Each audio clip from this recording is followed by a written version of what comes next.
That brings us to the end of October 1917 and also back here to Beersheba. Because of that great movie, The Light Horseman, many Australians are quite aware of the proceedings, certainly at the end of this day when the decision was made to charge madly across this very plain behind me now into Beersheba. But before that charge could be made, certain things had to be done, and this hill is one of them. Turks were entrenched here in strength, and of course they could machine gun down across that plain and all the area between here about 3 kilometres into Beersheba. So this hill had to be taken. They sent out the 2nd and 3rd Regiment of the Light Horse just across here, across this wadi. But of course this was an open plain and they were being machine gunned, and it was quite slow progress. Across the back here, New Zealanders rode around the back and came in across the back here, and the NZers were so frustrated they just stood up and took a mad charge and took something over 100 Turks prisoner.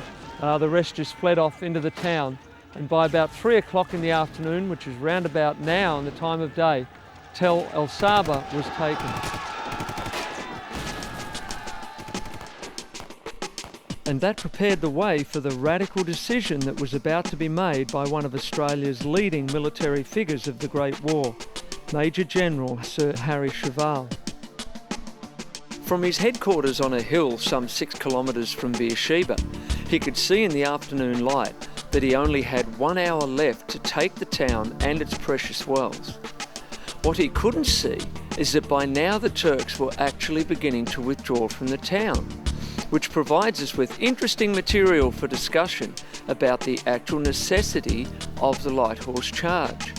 Was it the all-decisive factor of the day, or was it just the last straw that broke Johnny Turk and his camel's back? You can make out Beersheba about 2 kilometres in that direction, and in that direction about 3 kilometres I can see the hill where General Cheval made the decision to send in the 4th Brigade.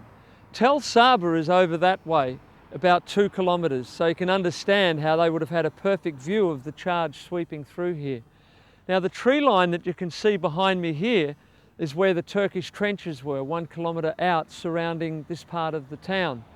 So when the guys came, they mounted. It took about an hour after the decision was made, and I understand about 4:30 they were mounted and ready and made their charge down through this area. When they got to about here, the Turkish leadership expected them to stop, get off their horses and attack like good infantry would, but instead they took out their bayonets and were waving them like madmen as they rode down this plain to the trench line. And it's no wonder that the Turks weren't too happy to meet up with them by the time they got there. And of course we know about over 30 Australians died in the charge, which really was quite a small number considering the eccentric thing that they were doing. And it's quite amazing to stand on the ground. You've got trucks going past, there's an old shopping centre over there, a garage.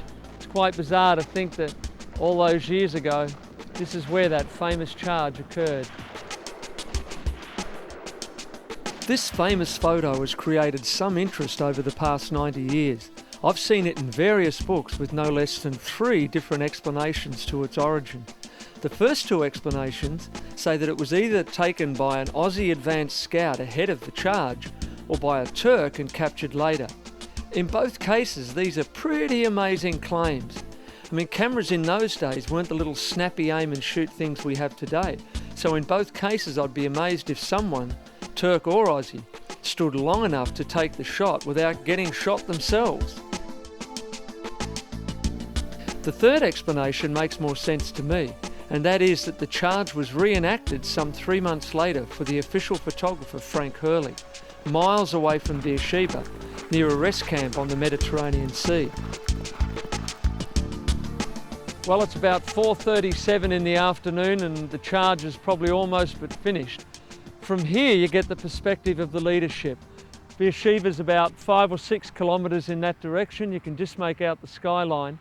The charge began back here and they mount right through about the line of the highway behind me, almost through to Beersheba.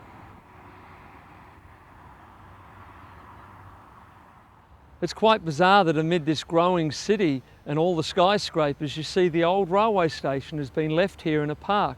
This of course was a pretty important building in 1917, and the Anzacs came through to here, and all around this area they picked up many prisoners and many guns. The total figures are quite impressive.